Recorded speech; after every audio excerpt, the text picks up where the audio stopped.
नमस्कार. अंबिका देवी यात्रेनिमित्त आयोजित जिल्हा कृषी महोत्सव सांगोला या ठिकाणी कृषी विभाग आणि कृषी प्रदर्शन भरवण्यात आलेले आहे. या कृषी प्रदर्शनामध्ये माझ्या जुजारपूर गावातील डाळिंब आहे. माझे नाव बी.डी. जाधव, कृषायक जुजारपूर, आणि ह्या शेतकऱ्याचे जे नाव आहे ते सदाशिव मनोहर चौगुले जुजारपूर. यांच्या टोटल 6 एकर डाळिंब आहे. डाळिंबामध्ये त्यांनी वैयक्तिक सेंद्रिय पद्धतीने स्लरी वापरून चांगल्या पद्धतीचे डाळिंब पिकवलेले आहेत. एक डाळिंब 900 ग्रॅम ते 1000 ग्रॅम, म्हणजे 1 किलो ते अर्धा किलोच्या वर सगळी साईज आहे. टोटल डाळ शेतामध्ये बघितली तरी सर्रास त्यांचा 236 रुपये प्रमाणे टोटल डाळिंब गेलेली आहे. सरासरी त्यांचा 236 प्रमाणे 70 टन माल जाईल. 70 टनाचे बघा किती पैसे होतात. असे पिकवले तर डाळिंब असे पिकवले पाहिजे.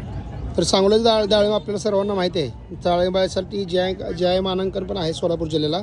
तर साहेब तुम्ही सांगितले सेंद्रिय पद्धतीने त्यांनी बनवले आणि सगळा माल 500+ आहे. 500+ आहे. तर आता जो सध्या इथं हातात घेतली डाळिंब आहे त्याचे वजन आपण लाईव्ह मध्ये बघूया. आता डाळिंबाची तोडणी वाटते परवा दिवशी झाली असेल, कालपासून इथं ठेवली काढणी चालूच आहे.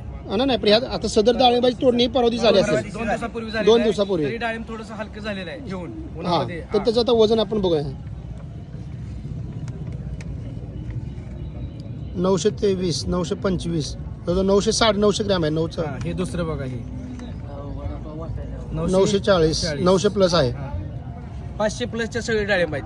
500 ग्रॅमच्या सगळे प्लस आहेत. काल जिल्हा कृषी अधिकारी भोसले साहेब सुद्धा त्या शेताला भेट दिली आहे. उपविभागीय कृषी अधिकारी लांडगे साहेबांनी सुद्धा ह्या शेतकऱ्यांच्या शेताला भेट दिलेली आहे. तालुका कृषी अधिकारी जाधव मॅडम यांनी सुद्धा त्या शेतांना कायमस्वरूपी भेट देते आणि काली सुद्धा भेट दिलेली आहे. ओके. तर परत आता त्या शेतकऱ्याचं नाव सांगाल का, नाव आणि पत्ता? सदाशिव मनोहर चौगुले, गाव जुजारपूर.